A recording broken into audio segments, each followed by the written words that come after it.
welcome. I'm Master Lama Rasaji, and this is our Friday Shangri-La version of Rasaji Speaks. I hope you've had a great week. We're in the 2nd of August today. This was my maternal physical father's birthday, and it makes me always reflect how important that he was in my life and early transition, and how much of a generosity heart that he developed later in his life. This is also the month of Krishna's birthday and the Assumption and Ascension of Mother Mary. So we know today. So let's look at Krishna's compassion is the title of today's lesson. Krishna's compassion. Healing the world's wounds. Krishna basically means the Christ of Asia, Christ of Asia. Some say that he was here 3,000, some said as many as over 5,000 years ago. Some people read the Bhagavad Gita, which is the spiritual discourse between Krishna and Arjuna, and think again, this is just folklore.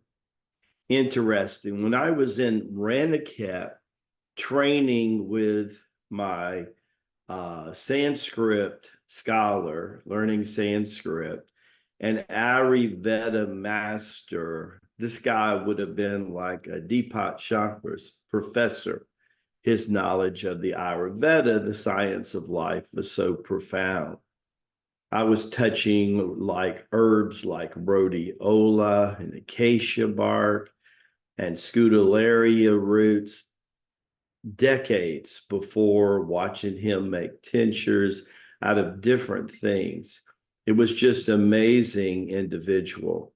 But I would be bathing outside at his ashram and home and look up what was referred to as the desert city. It would remind you the foothills a little bit of something out west, like maybe Arizona, New Mexico, some certain parts of Nevada, and you would see that. Our yard and complex was about 5 to 7 acres. If you were over with a helicopter, he was one of the few places you would see grass growing, and call it Desert City for nothing. But you could see ruins that archaeologists said that those ruins that were there were 4,000 to 5,000 years old.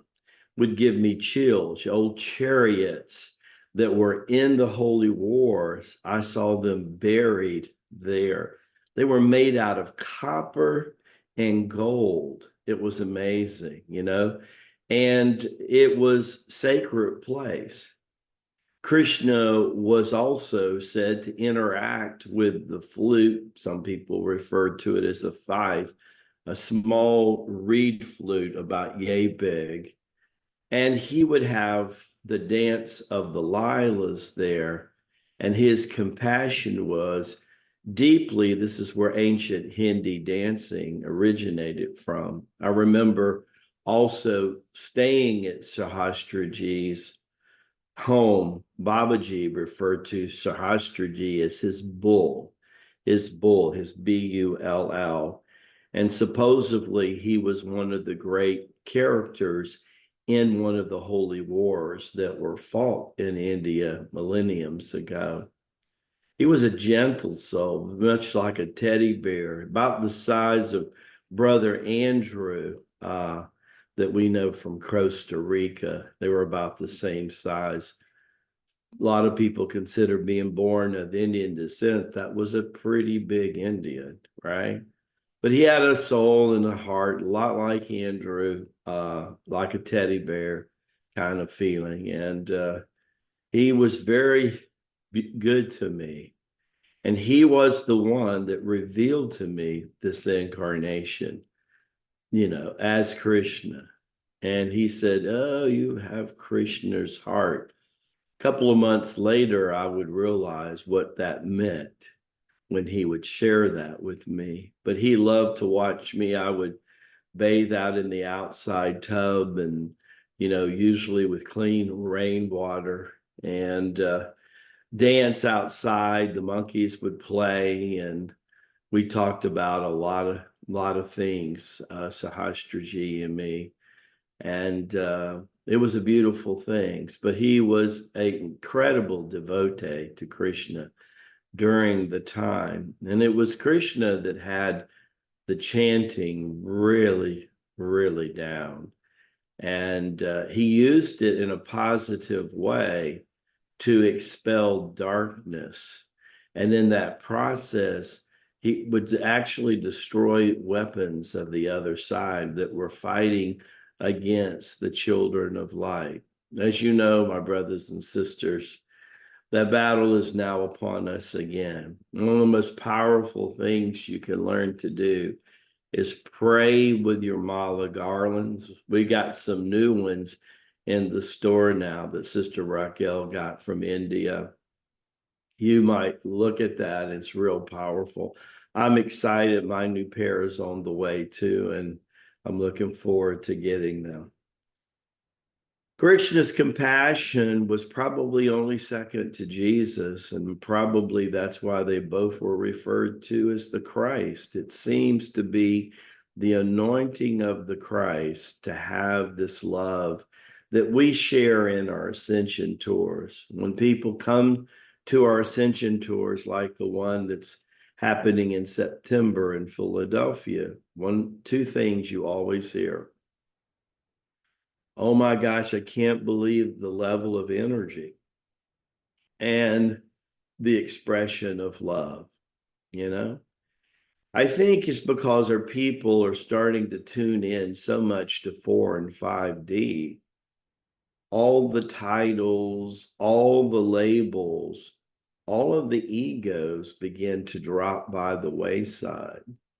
And we see each other as a divine extension of the Almighty. We see each other as the dance of the Lila. One of the names of God in the 108 mala beads is Lila. And when you interpret what Lila means, is that God came down to play.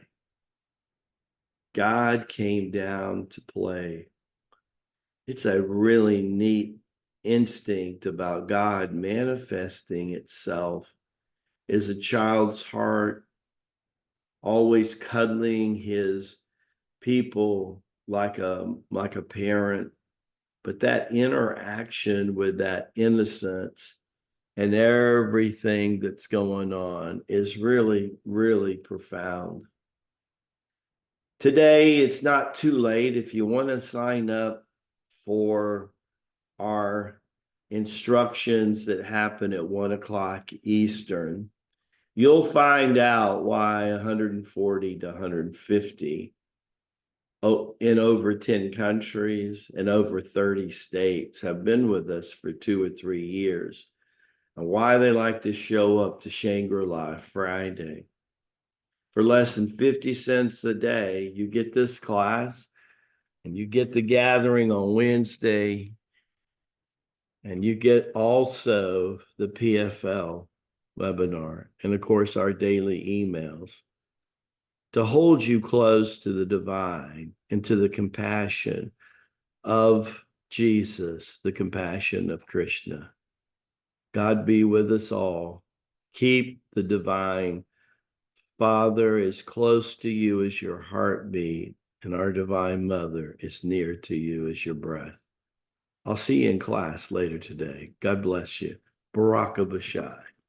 Take care.